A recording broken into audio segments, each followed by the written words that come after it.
Hello everyone.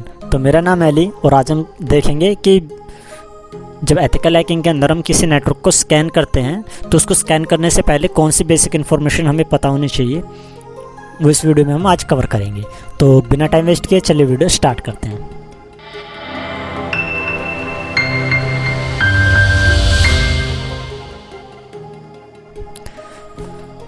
So basically networking का मतलब होता है कि हम कुछ डिवाइसेस के अंदर कम्युनिकेशन को स्टैब्लिश कर रहे हैं ताकि वो एक दूसरे के साथ इंफॉर्मेशन डेटा को शेयर कर सके। तो इन डिवाइसेस के बीच में जो डेटा ट्रांसमिट हो रहा है वो कुछ प्रोटोकॉल्स को फॉलो करता है, जिसके अंदर मेन जो हमारे प्रोटोकॉल्स आते हैं वो आता है UDP and TCP.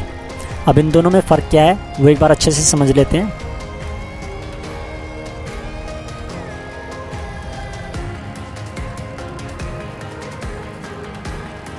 So basically TCP connection के अंदर होता क्या है कि जो हमारा क्लाइंट है वो एक रिक्वेस्ट भेजता है हमारे सर्वर को। अब इस रिक्वेस्ट को जो क्लाइंट के थ्रू सर्वर के लिए रिक्वेस्ट जा रही है, इस रिक्वेस्ट को बोला जाता है सिन। अब सर्वर यहाँ पे चेक करेगा कि जो रिक्वेस्ट मुझे दी गई है उससे रिलेटेड मेरे पास कोई इन्फॉर्मेशन है या नहीं। अगर उसके पास कोई इन्फॉर्मेशन है तो ये उस सिन रिक्वेस्ट पे उस इन्फॉर्मेशन को वापस भेज देगा। अब जो ये वापस इसने रिक्वेस्ट भेजी है, इस रिक्वेस्ट को बोलते हैं एक्नॉलेजमेंट। तो उसने उसके सिन रिक्वेस्ट के साथ एक एक्नॉलेजमेंट नंबर भेज दिया। अब जो क्लाइंट है उसको रिक्वेस्ट मिल चुकी है तो वो एक और एक्नॉलेजमेंट पैकेट भेजेगा सर्वर को कि हाँ जो इन्फॉर्मेशन मैंने मांगी थी वो मुझे मिल चुकी है। अब इस रिक्वेस्ट को बोला जाता है एक्नॉलेजमेंट सिन।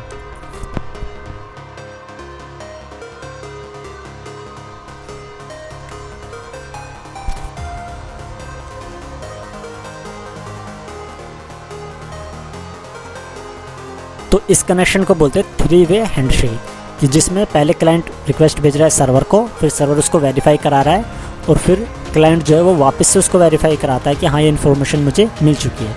ये जो कनेक्शन होता है वो ज़्यादा रिलायबल है और इसमें जो पैकेट्स के खोने का या फिर कनेक्शन के जो इंटरप्शन होते हैं तो इसमें पैकेट्स का मिसिंग होने का या फिर इन्फॉर्मेशन का अच्छे तरीके से ना मिलने के जो रिस्क होते हैं वो कम होते हैं।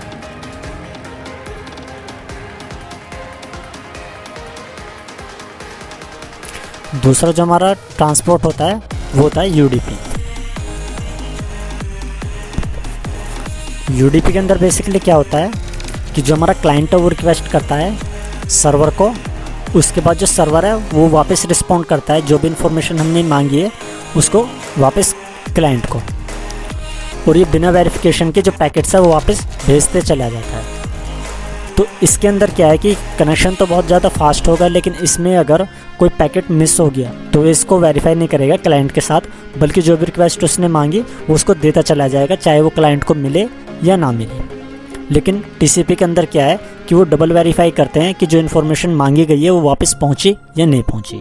तो ये दो हमारे ट्रांसपोर्ट होते हैं जिनके अंदर डेटा को ट्रांसमिट किया जाता है। अब अलग अलग बहुत तरीके के जो है प्रोटोकॉल्स इस पर काम करते हैं। तो यहाँ पे बहुत सारे अलग अलग तरह के प्रोटोकॉल्स होते हैं और हर एक प्रोटोकॉल का एक पोर्ट नंबर होता है जिस पे वो काम करता है। तो पहले पोर्ट समझ लेते हैं, पोर्ट क्या होता है। तो मान लीजिए ये हमारे पास एक प्लेग्राउंड है जिसके अंदर घोड़ों की रेस होती है, और जो हमारे घोड़े होते हैं उनको हमने यहाँ पे कमरे में रखा हुआ है। जो हमारे प्लेयर्स होंगे जिन घोड़ों को दौड़ाएंगे वो यहाँ पे हैं, और जो हमारा मैदान है वो यहाँ पे बना हुआ है, और जो हमारी ऑडियंस बैठेगी रेस देखने के लिए वो यहाँ पे बैठने वाली। तो हमने 4 प्लेसेस यहाँ पे बना दी। अब यहाँ पे क्या होता है कि हर एक चीज़ के लिए एक अलग से गेट होगा कि जितने भी हमारी ऑडियंस होगी वो इस वाले गेट से एंटर करेगी, और जो हमारे घुड़सवार हैं वो इस गेट से एंटर करेंगे, और जो हमारे घोड़े होते हैं जो बाहर से इंपोर्ट कराए जा रहे हैं वो यहाँ से इंपोर्ट कराए जाएंगे, और उसके बाद फिर यहाँ से उनको इंटर करा दिया जाएगा ग्राउंड के अंदर। तो ये जितने भी एंट्रीज हमने बनाई है बाहर, इन सब को बोलते हैं पोर्ट। तो इस केस में अलग अलग तरह का जो डेटा होता है वो जब हमारे कंप्यूटर के अंदर आता है वो एक अलग प्रोटोकॉल को फॉलो करता है, और हर प्रोटोकॉल का एक पोर्ट नंबर होता है। जैसे हमें कोई मेल ट्रांसफ़र करना है तो उसके लिए जो प्रोटोकॉल होगा SMTP होगा, सिंपल मेल ट्रांसफ़र प्रोटोकॉल। उसके थ्रू मेल्स ट्रांसफ़र होंगे, अगर हमें इंटरनेट एक्सेस करना है तो हम hyper text transfer protocol HTTPS का यूज़ करेंगे। इस तरीके से जो अलग अलग प्रोटोकॉल्स होते हैं उन हर प्रोटोकॉल के लिए एक पोर्ट नंबर होता है। जैसे हमारे पास यहाँ पे अलग अलग तरह का डेटा हमने यहाँ पे समझा कि यहाँ पे हमारी ऑडियंस होगी, यहाँ पे घोड़े होंगे, यहाँ पे प्लेयर्स होंगे, तो उनके लिए गेट नंबर्स होते हैं कि जो ऑडियंस होगी वो गेट नंबर 1 से आएगी, प्लेयर्स गेट नंबर 2 से आएंगे, घोड़े जो है गेट नंबर 3 से आएंगे। तो इस तरीके से जो हमारे प्रोटोकॉल्स होते हैं उनके लिए एक पोर्ट को साइन किया जाता है। तो यहाँ पे मैंने कुछ पोर्ट्स नंबर और प्रोटोकॉल्स लिखे हुए हैं। जैसे FTP फाइल ट्रांसफ़र प्रोटोकॉल है वो पोर्ट नंबर 20 और 21 पे काम करता है। जो हमारी मेल सर्विसेज होती है वो पोर्ट नंबर 25 से आएंगी। उसी तरीके से इंटरनेट जो है वो पोर्ट नंबर 80 से एंटर करेगा। इसी तरीके से अलग अलग प्रोटोकॉल्स के लिए अलग अलग पोर्ट को यूज़ में लिया जाता है। अब ये सिंपल हमने पोर्ट समझा कि पोर्ट क्या होता है। इसी के अंदर एक कॉन्सेप्ट और है पोर्ट फॉरवर्डिंग। अगर इस पूरे ग्राउंड के अलावा कहीं बाहर से कोई घोड़ा हमें इंपोर्ट करना हो तो हम कैसे करते हैं, उसके लिए हम एक पोर्ट फॉरवर्ड कर देते हैं।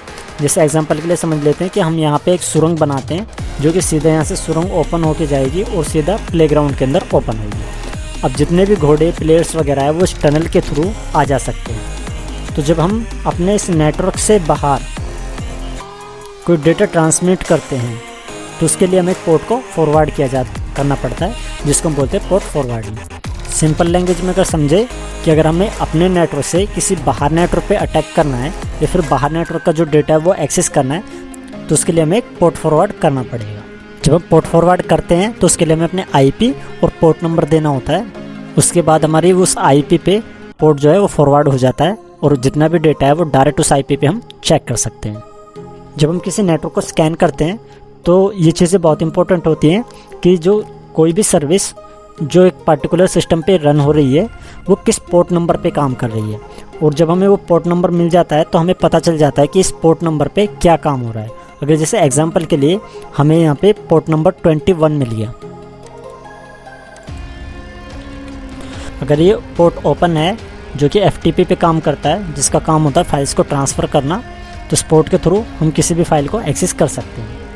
तो ये कुछ बेसिक चीज़ें थी जो नेटवर्क स्कैन करने से पहले हमें पता होनी चाहिए, जिसमें हमारे प्रोटोकॉल के ट्रांसपोर्ट, प्रोटोकॉल, पोर्ट नंबर, ये सारी चीज़ें आती हैं और ये बहुत ही इंपॉर्टेंट है जब हम किसी भी नेटवर्क को स्कैन करते हैं।